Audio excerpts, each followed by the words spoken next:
John, on n'a pas beaucoup d'actu. McGregor contre Logan Paul est plus qu'une rumeur, un combat qui me hype à 10 sur la somme qu'ils vont empocher. Jones veut 30 millions pour affronter Aspinall et selon Joe Rogan, l'UFC serait prêt à les mettre. Et Don Davis, le président du PFL, a fait une sortie Don Davis-esque sur LinkedIn et on va bien en rigoler. Tout ça juste après l'intro. Yo, this is Dustin Poirier. Bienvenue à Fight Mind. Bienvenue sur Fight Mind. Pousse.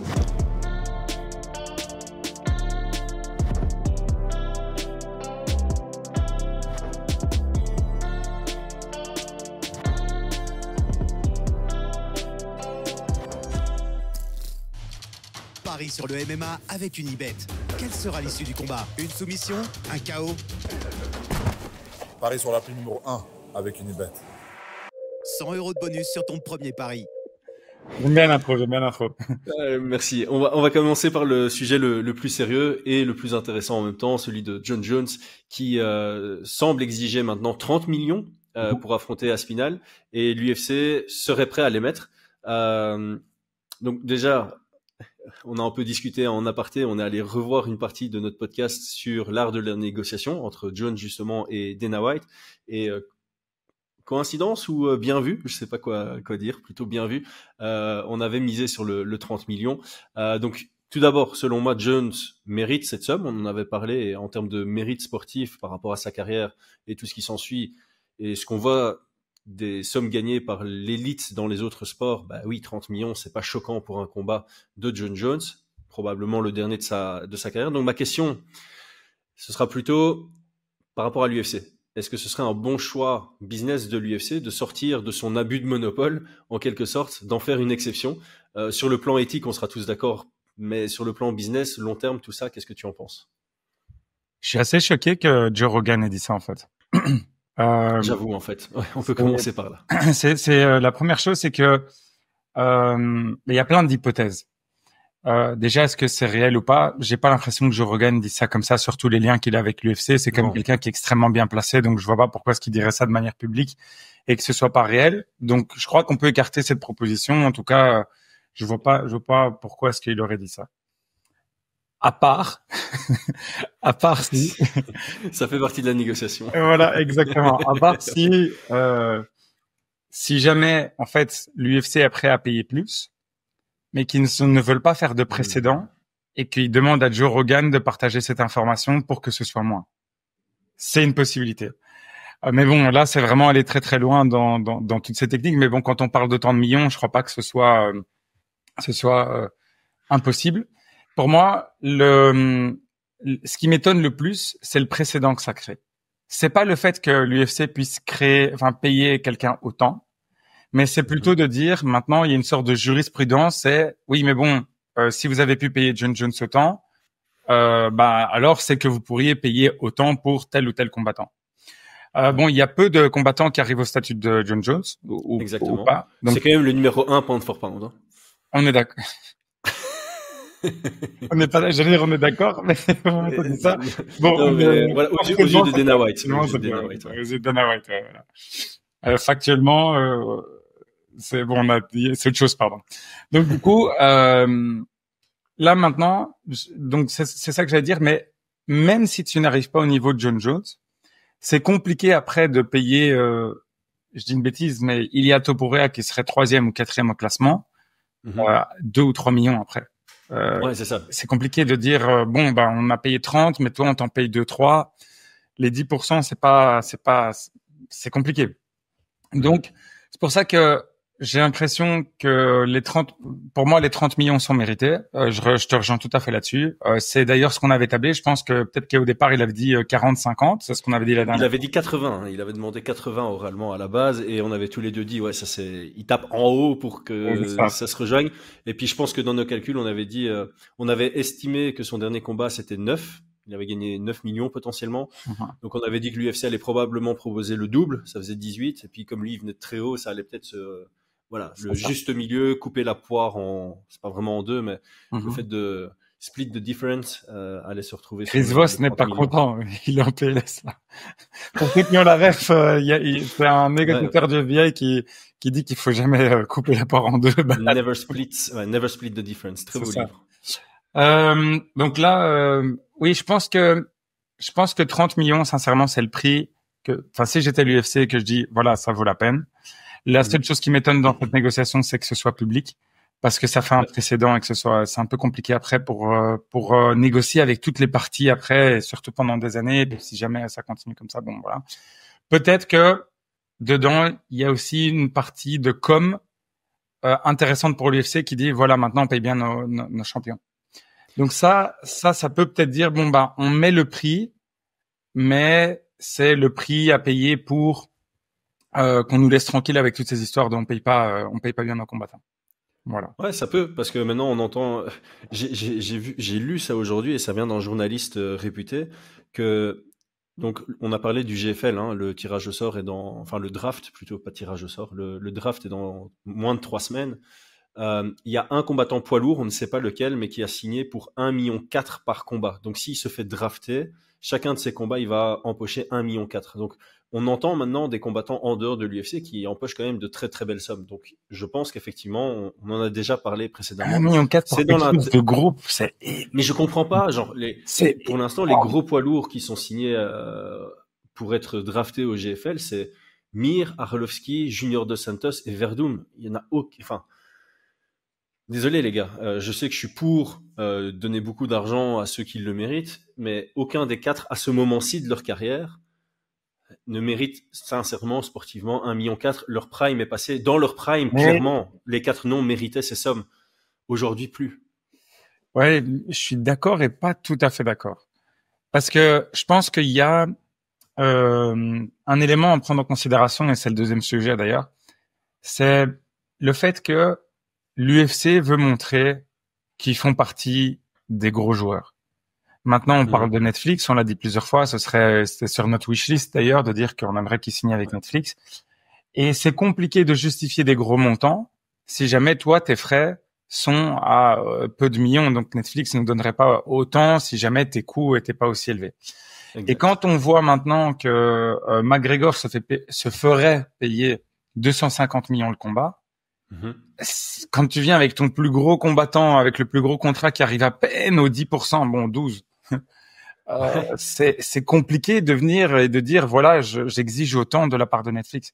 Parce que ça se justifie pas. Tu peux dire bon, bah vous avez fait beaucoup de bénéfices, mais au final ça vous coûte pas tellement. Nous on vient et on vous propose X montant pour tout ça. Voici combien ça vous coûte en frais. Voici combien vous pouvez gagner. Bon après c'est des négociations, mais ce que je veux dire par là, c'est que la justification est beaucoup plus complexe que Mike Tyson contre Jake Paul qui a pété tous les scores et qui a eu énormément d'argent en jeu.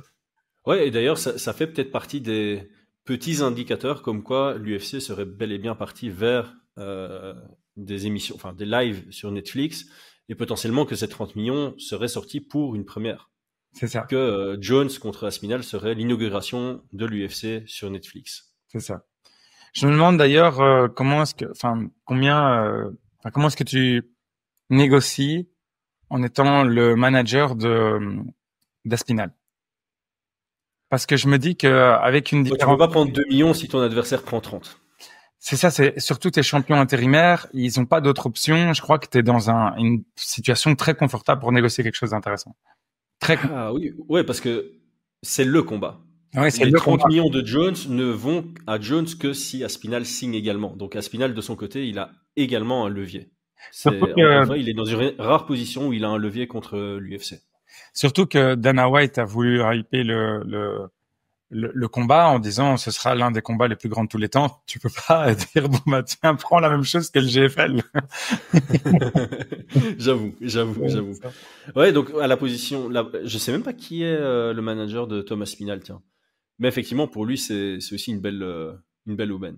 C'est ça. En tout cas, je l'espère pour lui. Parce que pour les pauvres, franchement, ça n'a pas été facile. Mais vraiment, je trouve que les deux le méritent. Franchement, s'ils ont une belle, un beau jour devant eux, ouais, il doit faire le coup à l'UFC de dire, soit vous nous payez 10 millions pour ce combat, soit on dit à tout le monde qu'on a pris 10 millions pour ce combat. C'est ça. Pour créer un précédent, tu vois.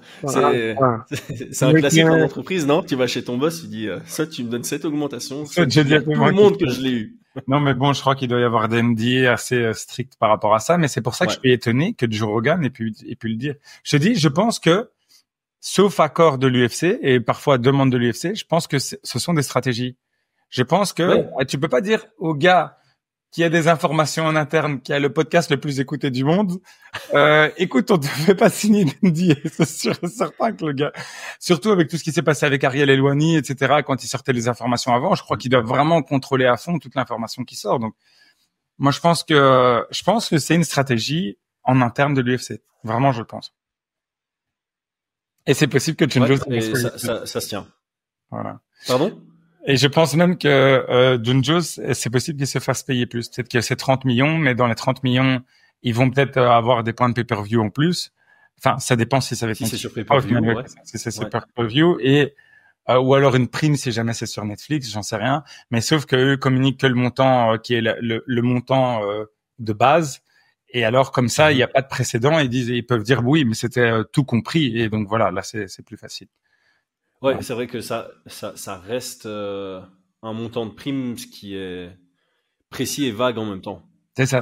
T'as pas tout le contrat non plus, donc ton NDA peut couvrir certains éléments du contrat et pas d'autres aussi. Hein, donc à voir. Mais effectivement, le fait, comme tu dis, c'est pas un hasard que ce soit Joe Rogan qui le balance sur son propre podcast qui est le plus écouté. Forcément, la news, elle a fait le tour.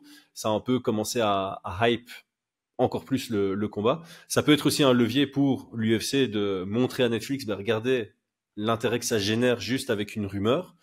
Tout est mesuré, on en avait parlé. L'art de la négociation est très très fort des deux côtés. Tant qu'on parle pognon, on va passer au deuxième sujet sur donc Paul contre McGregor, juste après une petite pub. J'aimerais prendre un court moment pour remercier notre sponsor principal Unibet.fr. C'est grâce à nos sponsors que nous pouvons produire ce contenu et le mettre gratuitement à votre disposition en enlevant les ads sur les différentes plateformes. Unibet.fr est le site qui vous offre les meilleures cotes sur les combats de MMA. Au vu des dangers des jeux d'argent, on vous invite à vous inscrire uniquement si c'est avec une approche ludique et récréative. Budgétez et voyez ça comme une opportunité de vous renseigner davantage sur le sport qui vous passionne. Obtenez un free bet allant jusqu'à 100 € en passant par notre lien en description lors de votre inscription. Qui et comment on arrive à sortir un demi-milliard pour un combat comme le plus mauvais Paul face à McGregor? Non, mais attends, demi-milliard, même plus, en fait. Ça, c'est juste le paiement des salaires, mais j'imagine en termes de production, de promotion, etc., il doit y avoir beaucoup plus. Ouais. Comment, pourquoi tu mets autant sur la table pour ça? Moi, je pense que, voilà, là, c'est vraiment hypothétique. Mais l'Inde est un marché énorme. Et il y a plein de gens qui réalisent pas à quel point l'Inde a de l'argent au sommet de la pyramide. Si tu prends parmi les sportifs les mieux payés, tous sports confondus, cricket. Voilà, il y en a un. Et c'est vrai en plus. Non, c'est ça. C'est que c'est pas cricket numéro 1, mais en tout cas dans le top 5, top 10, ça change chaque année. Il y a le cricket. Je crois que je savais pas. Ouais, donc si tu regardes en termes d'événements, je vais donner quelques événements clés. En termes d'événements les plus regardés au monde, je pense que tu as le milliard de personnes qui regardent la Coupe du monde de football. Mais je crois que deuxième, je crois que ça doit être le match, entre le Pakistan et l'Inde. Pakistan a 1,5 milliard, je crois, d'habitants. L'Inde, je crois que ça doit être 200 millions. L'inverse, pardon. L'Inde a 1,5 milliard, pardon, d'habitants. Pakistan, je crois que ça doit être aux alentours de 100 millions.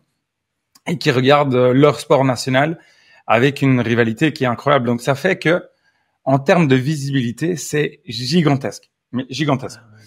Donc, on oublie parce que le pouvoir d'achat est pas énorme, mais en termes de pouvoir d'achat, je crois que tu as une classe moyenne qui atteint les 300 millions de personnes. Donc 300 millions de personnes avec un pouvoir d'achat qui devient conséquent. Donc l'Inde grandit à une vitesse VV'. Donc du coup, si tu regardes même les prix les plus exubérants qu'on a entendus, en France, il y a pas très longtemps, on avait entendu le mariage le plus cher de l'histoire. C'était un Indien qui avait privatisé, je sais pas, tous les espaces à Paris avec des stars incroyables. Et donc, ça fait que... Attends, c'est combien la somme, tu te souviens? C'est vraiment par curiosité, parce que j'ai pas du tout entendu parler de ça. Faut que je peux te le retrouver si tu veux, on peut le mettre en commentaire n'importe, mais c'est hallucinant. C'est hallucinant. Le vrai mot, tu dis, c'est la démesure complète. Et ils ont divorcé 2 semaines après. Non. Non, je pense pas. Je pense. Je me demande d'ailleurs si. Enfin, l'Inde, ça a toujours été. On l'oublie parce qu'on n'est pas. C'est pas une culture auquel on fait tellement attention en Occident. Mais Oui. depuis toujours, même le Taj Mahal, c'était une œuvre faite par amour avec un des plus gros, une des 7 merveilles du monde. Donc, ils ont cet esprit de la démesure dans certains aspects culturels. Et donc, je me demande s'il n'y a pas une partie de soft power, de se dire voilà, l'Inde veut se positionner sur un sport qui est en pleine montée, enfin qui a énormément de traction, de visibilité, etc. De dire que donc peut-être qu'il y a une partie étatique. Il y a probablement une partie avec certaines sociétés. Je pense qu'il y a des sociétés qui peuvent se dire ok, en termes de promotion et la visibilité que ça va avoir, toute l'Inde va en parler parce que c'est la première fois qu'ils font quelque chose comme ça, plus au niveau international. Donc, si tu as des marques qui sont internationales, oui, c'est beaucoup, mais au final, bon, c'est énorme. C'est pas beaucoup, c'est énorme.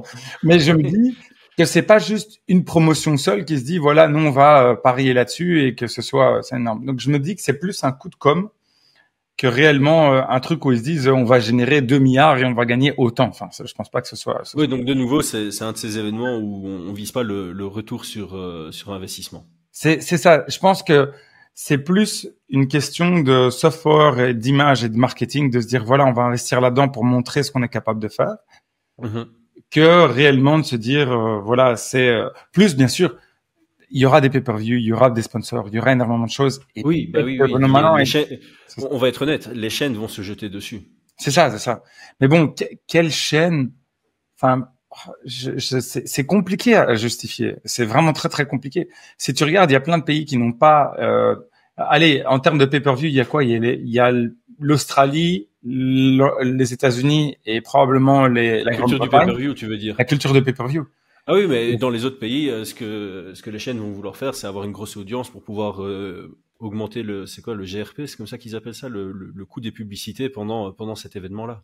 C'est ça, mais c'est compliqué de justifier un attrait aussi pour d'autres pays, enfin pour la France, c'est vraiment très compliqué pour pouvoir proposer un budget qui atteigne tout ça, surtout pour une soirée événement. Enfin, tu vois, t'arrives peut-être. Allez, j'ai une bêtise, mais peut-être que si sur des RMC, t'arrives à vendre ton espace publicitaire, j'en sais rien, à 100 000 euros. Même si t'en mets 10, t'arrives au million, c'est pas ça que tu dis, voilà, c'est exceptionnel comme soirée. Et encore, je dis des prix hypothétiques, hein, je dis pas que ce soit les prix réels. Après, RMC, par exemple, eux, c'est un abonnement quand même, tu vois, c'est un abonnement mensuel, donc ils peuvent pousser plusieurs abonnements mensuels en plus des spots publicitaires. Donc eux, ça peut devenir plus intéressant qu'une chaîne de télé classique où les gens l'ont à disposition chez eux. Ouais, c'est ça. Mais bon, l'abonnement mensuel, quand tu regardes le pay-per-view aux États-Unis, c'est entre 80 et 90 $. Je dis quelque chose. Et là, c'est une dizaine d'euros par mois, tu vois, voilà, c'est ça. 19 € par mois. Si tu t'engages sur un an, sinon c'est 25 €. Ouais, c'est ça. Donc, t'as un événement et demi. Enfin, je compare pas les deux marchés. Les revenus sont pas les mêmes, enfin, etc. Mais je dis juste, c'est pas dans la culture. Et même au Mexique, Canelo, qui avait repris les droits pour la boxe, parce qu'on parle de boxe, il les avait vendus à la télé. Il gagnait énormément, mais ça a rien à voir par rapport aux États-Unis. Rien du tout. Oui, c'est clair. Bah après, voilà, je pense que le prix de ton pays va changer par rapport à la concurrence aussi. Et l'Inde va pas vendre ce combat-là en France au même prix qu'en Belgique, parce que la Belgique, forcément, ils ont moins d'opportunités de rentrer de sommes par rapport à la France. Donc, je pense que tout s'ajuste aussi par rapport à ça. Et en général, ces négociations-là sont faites pour que tout le monde s'y retrouve un peu gagnant. Ouais, c'est ça. Je me demande juste, vraiment, c'est la même question que je me suis posée. Je me suis dit, mais comment est-ce qu'ils font? Peut-être qu'ils se disent, voilà, en fait, on paye une campagne publicitaire et on va la payer 50 millions. Donc, on perd 50 millions. Je dis une bêtise, hein. Parce qu'on récupère peut-être 500, 600 d'un côté. On va être en perte et on espère être en perte de X millions. Et ça, on le met sur le compte du marketing. Mais je crois pas que tu peux être gagnant de manière significative avec des prix pareils. Je pense pas. Non, et juste avec une vision. En fait, je pense que, comme tu l'as dit plus tôt, le retour sur investissement n'est pas financier. Il est autre. Il est sur les à côté par rapport à cet événement. Non, évidemment, on doit se poser la question, est-ce que le combat t'intéresse? Est-ce que s'il est officiel, est-ce que tu le regardes? Oui, je le regarde plus avec un œil curieux, en me disant, tiens, en essayant de comprendre qui était derrière, qui a mis de l'argent, quelle est la production, comment ça se passe en Inde. Il y a plein de trucs qui m'intriguent. Vraiment, il y a plein de trucs qui m'intriguent. La promotion qu'ils vont mettre. C'est ça. C'est tout ce qui se passe sur le ring. Non, c'est ça, c'est qu'il y a plein de choses qui m'intriguent. Mais d'un point de vue combat, oui, il y a des questions par rapport au poids, qu'est-ce que va faire McGregor, etc.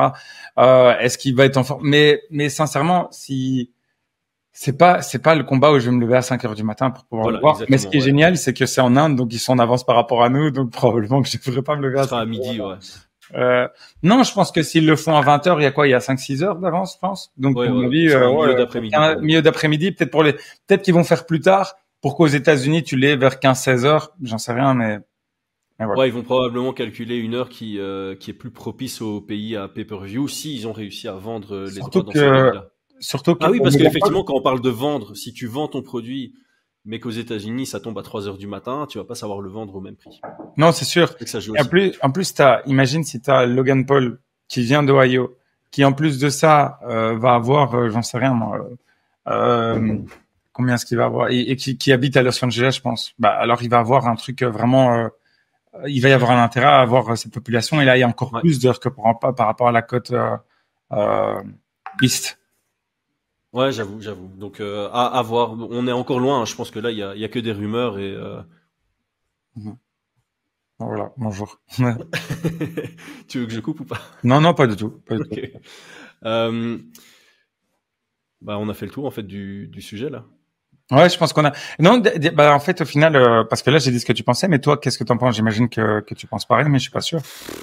Moi, honnêtement, aucun intérêt. Donc, effectivement, à moins que ce soit en plein milieu d'après-midi et que.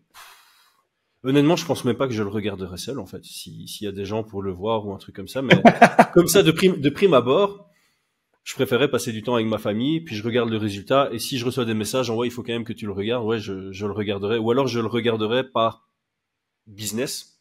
On fait un récap après. Ok, alors je dois le regarder pour faire mon récap après, tu vois. Mais je crois que ça vaut la peine. Pas du tout. Sérieusement, tu peux pas avoir un combat qui est. Ouais, c'est vrai. Bah ouais, mais donc mais c'est de nouveau, c'est juste.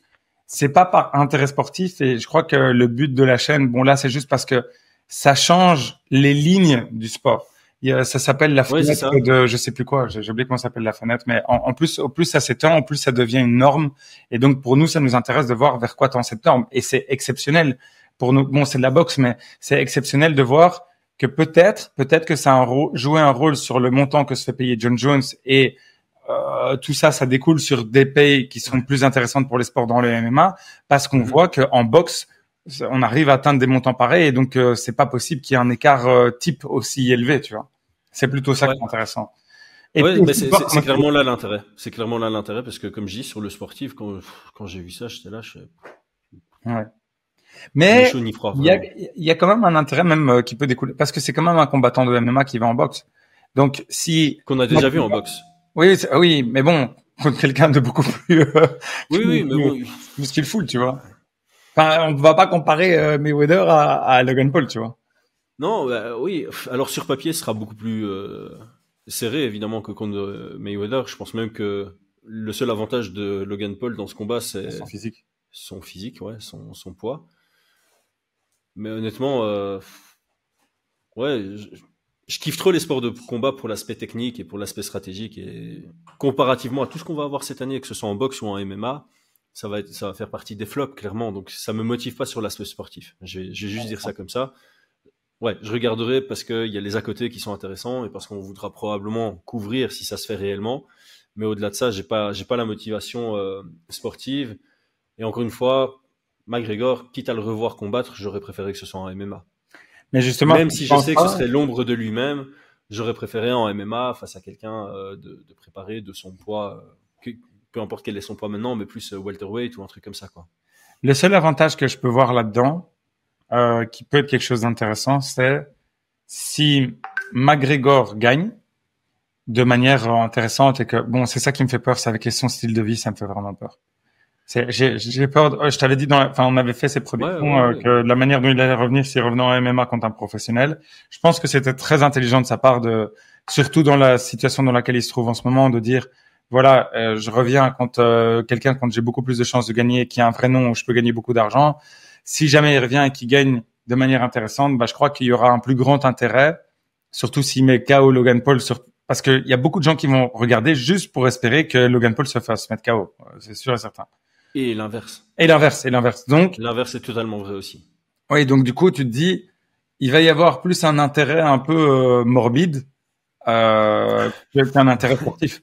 Et donc, si jamais il y aura plus de haters que de supporters qui vont regarder ce combat. C'est possible, mais au final, drastiquement plus d'ailleurs, je pense. Ouais. Sa phrase est valable, que qui t'aime ou qui te déteste, fais-toi payer dans mais en fait là, tu vas avoir ça va pas être pour qui tu es, c'est contre qui tu es. Tu vois la question qu'on va poser.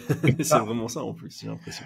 Mais si jamais il arrive à mettre KO Logan Paul, je pense que, et de manière spectaculaire, je pense qu'il y aura un vrai intérêt pour son retour dans les MMA. Parce que les gens vont pas faire la différence. Enfin, tu vois, ils vont dire. Et d'ailleurs, il est encore sous contrat à l'UFC. Donc le fait qu'il y ait ces rumeurs et qu'elles semblent un tout petit peu avérées quand même, ça veut dire que l'UFC quelque part doit prendre un ticket quelque part. Hein, tu sais comme le droit de sortie que McGregor a eu pour Mayweather. Il y a une promotion de Dana White, tu vois. Donc je sais pas si t'as entendu demander la moitié.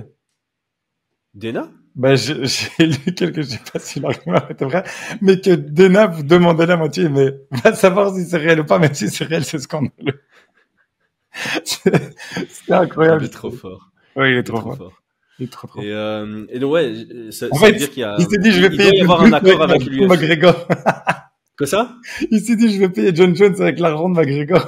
Mais en fait, d'office, l'UFC ne va pas accepter ça sans rien en tirer. Donc, ils vont minimum en tirer de l'argent et potentiellement en tirer de, ok, on t'autorise, mais dans ce cas-là, tu reviens après, comme ils ont fait après Mayweather.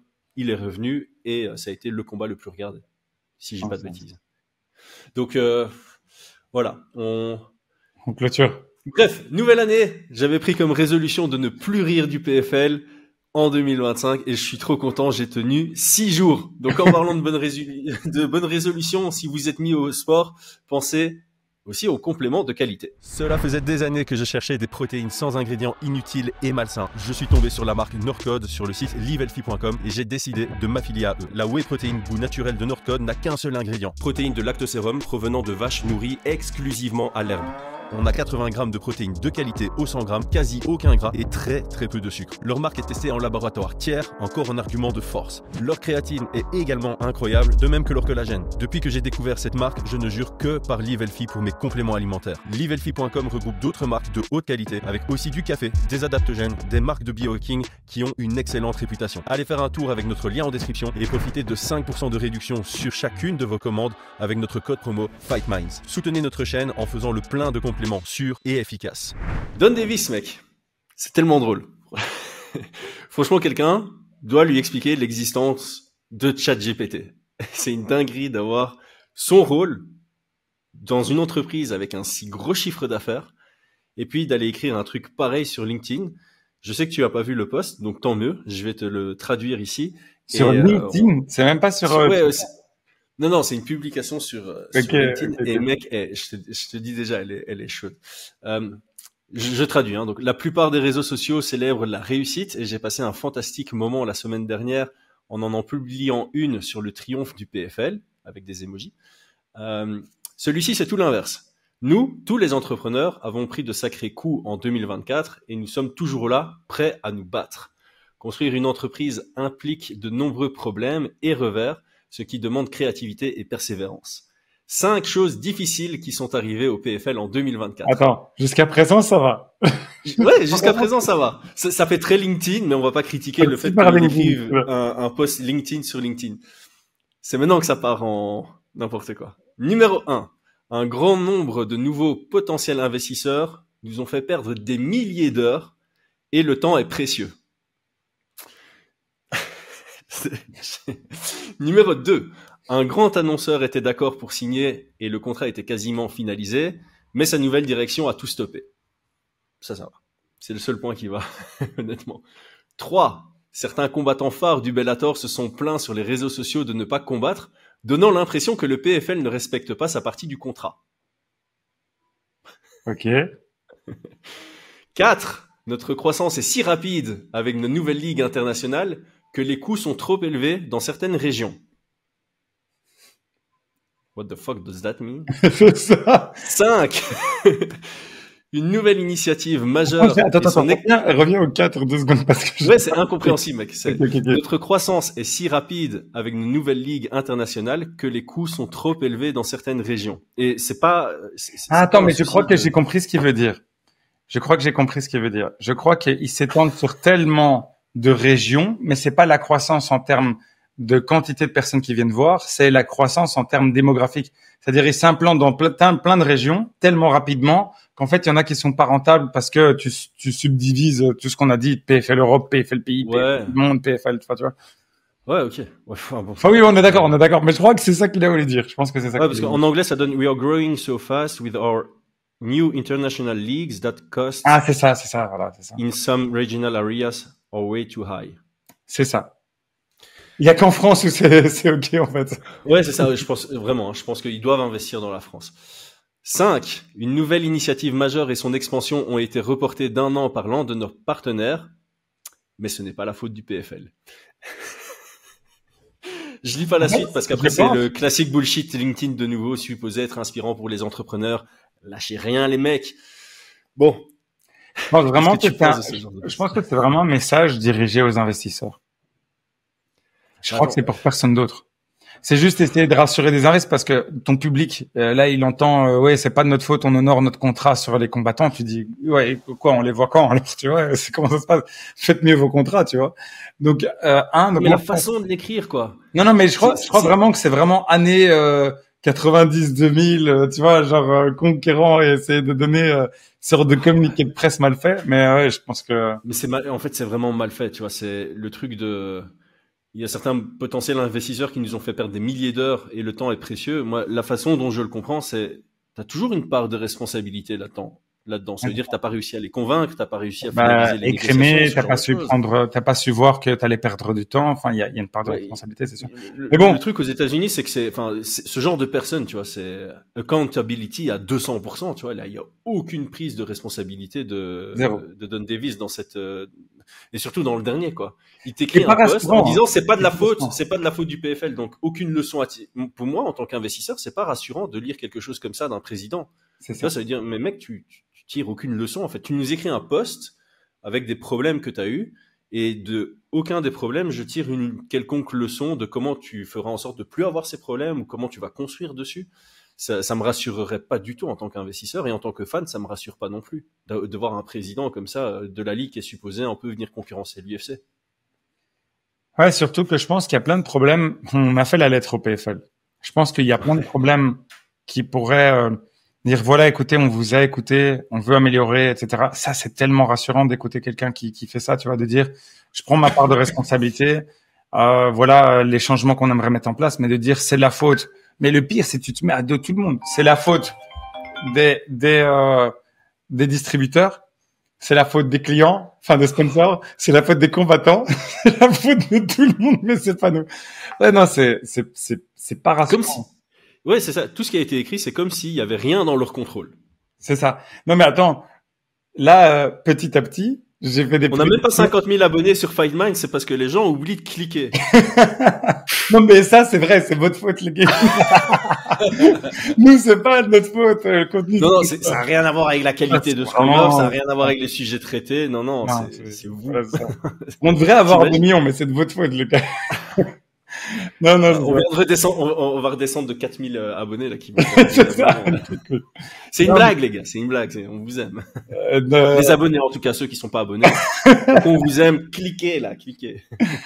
Non, mais parenthèse qui est intéressante, c'est la différence de communication, si jamais ça s'avère être réel entre l'UFC et le PFL, c'est que t'imagines, si jamais ils ont utilisé une manière indirecte pour faire passer un message. Bon, ils ont peut-être pas de Joe Rogan, le PFL, c'est sûr, mais il y a des manières créatives pour pouvoir le faire.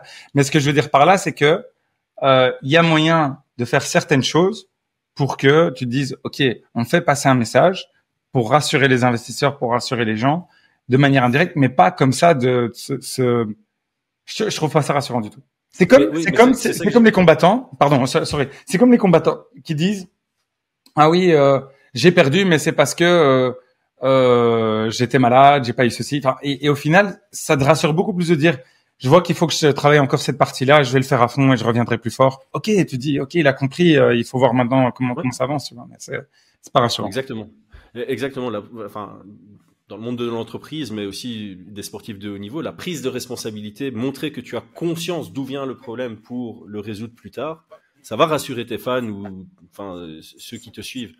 Là, honnêtement, je sais pas à qui est dirigé ce poste. Encore une fois, c'est LinkedIn, donc c'est très business. Mais moi, si je suis un potentiel investisseur et que je lis ça, je me dis non. Et justement, tu parlais de comparer PFL et UFC. Le président de l'UFC, c'est Dana White. T'imagines Dana White écrire quelque chose comme ça ou dire quelque chose comme ça à l'oral? Il fait jamais ce genre d'erreur. Non, jamais. Le pire, parce que là, c'est même pas une erreur orale, parce que t'es dans une interview en live, il y a pas de post-production et tu balances un truc où tu fais, mince, c'est vrai que ça peut être interprété de cette manière, ou je me suis un peu victimisé, ou ce genre de choses. Parce que là, il fait la pire chose. Il se victimise et il fait culpabiliser certaines personnes. C'est genre dans le début du livre Seven Habits of Highly Efficient People, c'est le premier problème qui est cité, tu vois. Là, il le fait sur LinkedIn. C'est écrit, c'est réfléchi, c'est prémédité, et t'as des outils en plus pour t'aider, pour peut-être interpréter les choses. Tu demandes à ChatGPT, tiens, qu'est-ce que tu penses de ça? Je suis sûr que ChatGPT te le reformule complètement, ce message. C'est sûr. Non, je pense que une des prédictions qu'on avait faites du PFL qui peut restructurer tout, je commence à avoir une très bonne prédiction par rapport à ça. Donc pour ceux qui n'ont pas vu la vidéo, on a fait une vidéo sur les prédictions qu'on avait pour comme on avait appelé, c'est pas bold. Oui, mais donc les prédictions culottées. Culottées, c'est ça. On a fait une vidéo très cool. J'ai bien aimé ce format. Je suis impatient de voir ce gars, mais en tout cas, ce point-là, il avance dans la bonne direction. Mais là, du coup, je suis un peu inquiet parce que je me dis, donc ça veut dire, si on comprend bien, qu'il a définitivement perdu certains sponsors. Parce qu'en disant quelque chose comme ça, c'est que tu fermes la porte. Si tu dis que c'était une perte de temps, c'est que c'est vraiment dire, voilà, vous servez à rien. Potentiel investisseur. Investisseur, mais ouais. Voilà. C'est de l'argent qui rentre. Il a perdu des sources de revenus, on va dire. Deux, tu dis pas que les combattants, que les gens veulent voir combattre et que les combattants, Attends. Juste avant qu'on commence le podcast, il y a un autre journaliste connu sur Twitter, enfin pas connu, mais intègre et qui donne pas des bêtes informations, qui a d'ailleurs mis des screenshots. Hein. Il a vu des nouveaux contrats du PFL et apparemment gagner la finale maintenant, ce sera 500 000 et plus 1 million. Waouh, le choc. Je viens de faire le lien. Donc ce que tu dis là, il y a potentiellement moins d'argent que prévu qui va rentrer au PFL. Et a priori, c'est plus des tournois à 1 million. Alors, il a bien précisé dans le tweet, donc c'est Freux pour ceux qui le suivent, Phre, c'est un Italien très très bon, allez suivre son compte Twitter.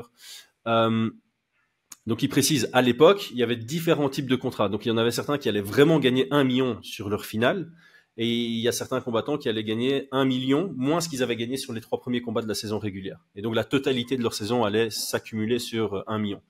À partir de maintenant, a priori, là, il a vu un contrat où tu gagnes 10 plus 10 sur tes premiers combats au PFL. Et puis, si tu arrives en finale, tu as juste 500K. Donc, tu n'atteins même pas le million en addition de tes 4 potentielles victoires. Ah, c'est choquant, ça. Parce que le million, psychologiquement, c'est le million, tu vois. Il y a un truc c'est pas... Allez, regarde, on vient de le dire, le GFL qui propose par combat le million et quelques. Et là, tu gagnes un tournoi, tu prends un demi-million. Oh, c'est chaud. Surtout que le niveau a sacrément augmenté au PFL. Donc maintenant, autant, tu vois, il y a 3-4 ans, tu pouvais gagner le PFL en étant même pas top 25 mondial. Autant maintenant, tu veux gagner le tournoi PFL. Il était quantième au Bas-Marseille.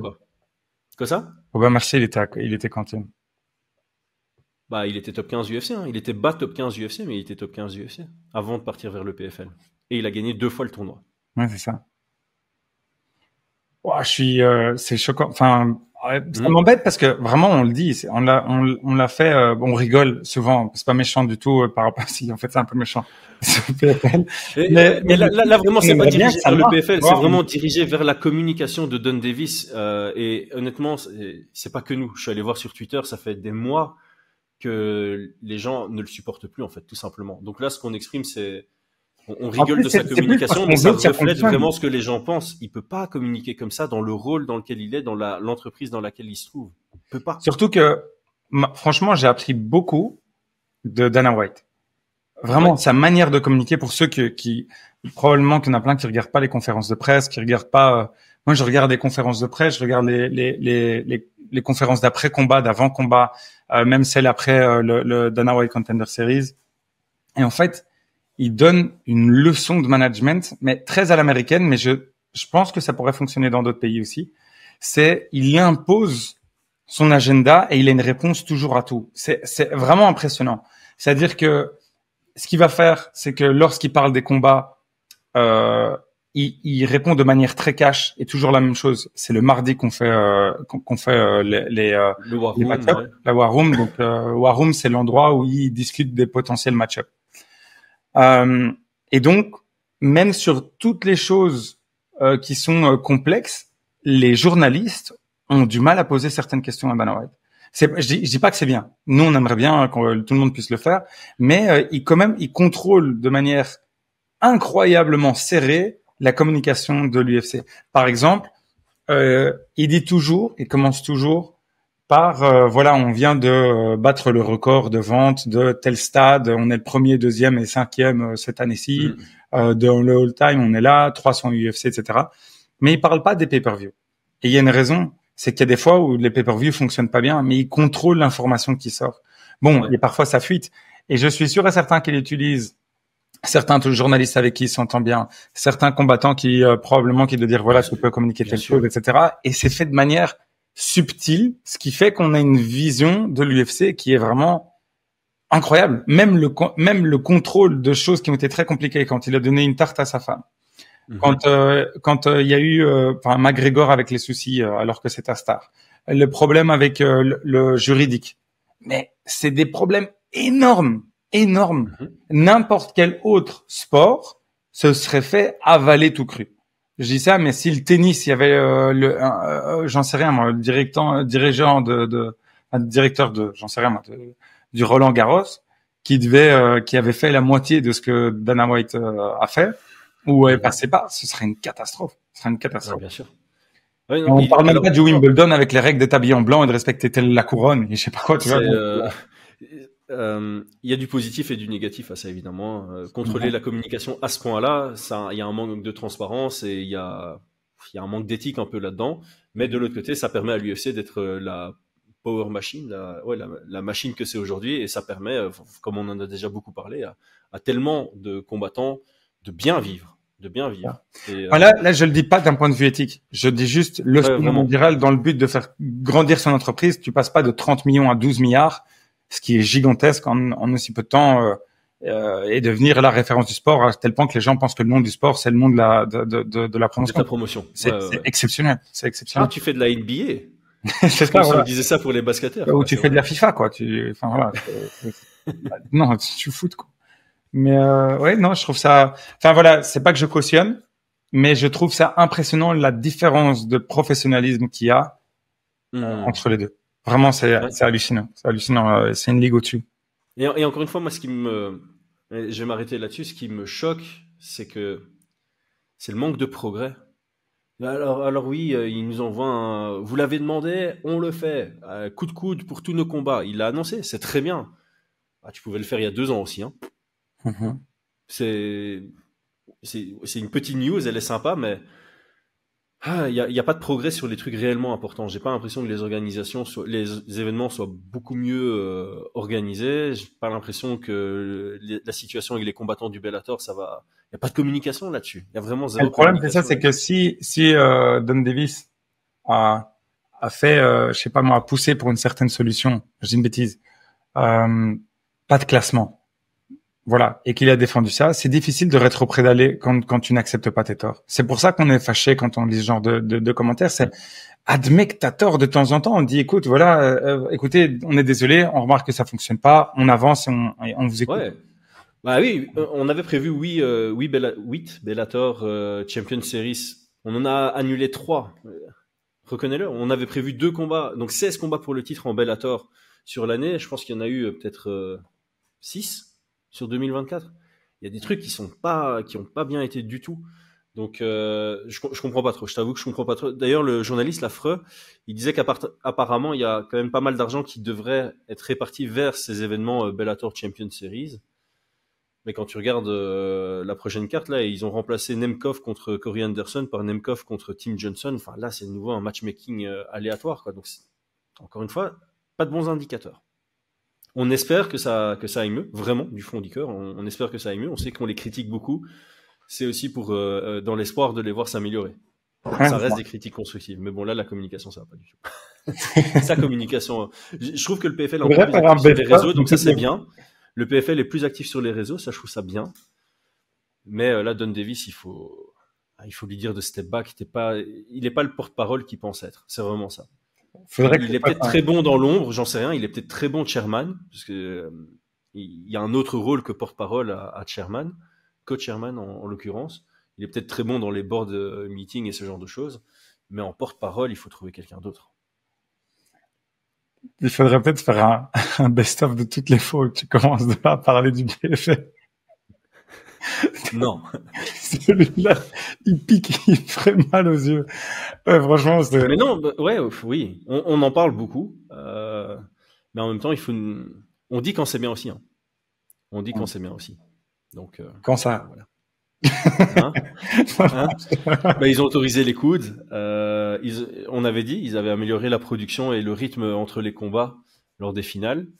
On a dit du positif. Quand il y a du positif à dire, on le dit. Le niveau des finales était très élevé.